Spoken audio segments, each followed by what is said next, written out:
Hi, this is Nana's Eats. I am bringing you a dish that's now become one of my favorites. I was talking to a friend in South Carolina who told me that they make a catfish stew.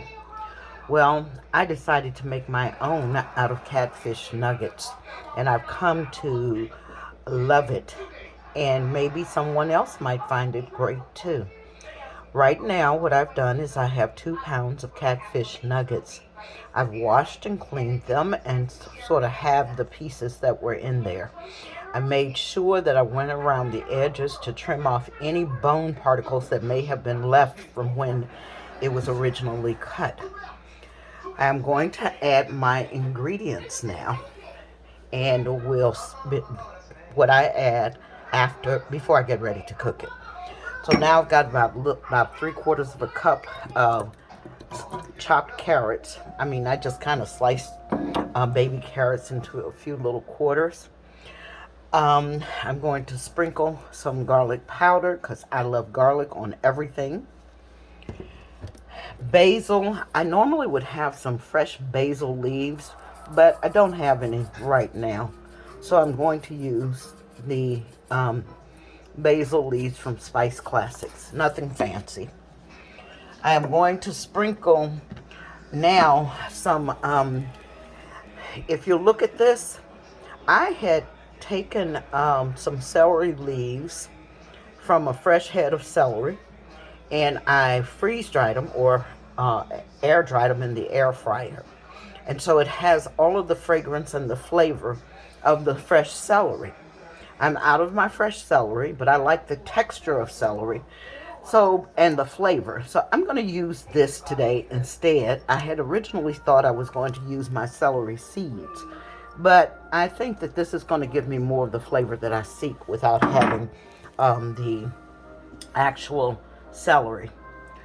Then over here, I'm going to grab a handful of, this was like a medium green pepper that I chopped up. And we're going to add that to it. And then I'm going to use a can of diced tomatoes with jalapenos. Now, I tend to like my foods really very spicy. So this isn't going to be really spicy for me, but it's going to be all right for today. And then I'm going to add half of a red onion, just chunked up in chunks into it. And I'm going to mix it all up. And when I mix it all up, I'm going to transfer this to a glass bowl and put it in the microwave. Let me just show you what this is like when it's all stirred up.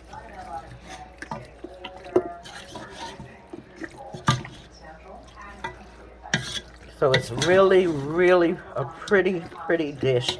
I actually add the carrots and just for flavor, and then for the little crunchy texture that you get in the when it's all cooked through. So when you see this, because I haven't already chopped up the onions, and as I'm doing this video, I have no idea what I'm doing, but I just thought I'd do it for fun. So I don't know how to put this on hold and restart it. And, oh, well, maybe I'll try. I'll see what I can do. Hold on. I hope that this works. I think I was able to continue it. Okay, so I've added the red onions. You see how I've added them? And I'm going to tell you now, another friend of mine who's from New Orleans, she said that you always add Tony Chachere's to everything. And so that was the other thing that I add to my mix. So, Tony Chachere's Creole seasoning. And that's going to give it a little kick too. So now I'm stirring this all up. When I transfer it to the bowl, I will continue this video for you, and we'll go from there. Thanks. Okay, I've now added the catfish nuggets to the microwave, to the bowl, and putting it in the microwave. When I cooked it on top of the stove, the texture was not what I wanted. So I like the microwave texture better. So I'm going to try it and do it for you now. I used to cook it always on 17 minutes. So we're going to see how this comes out in this round bowl on 17 minutes. I'll get back to you when it's done.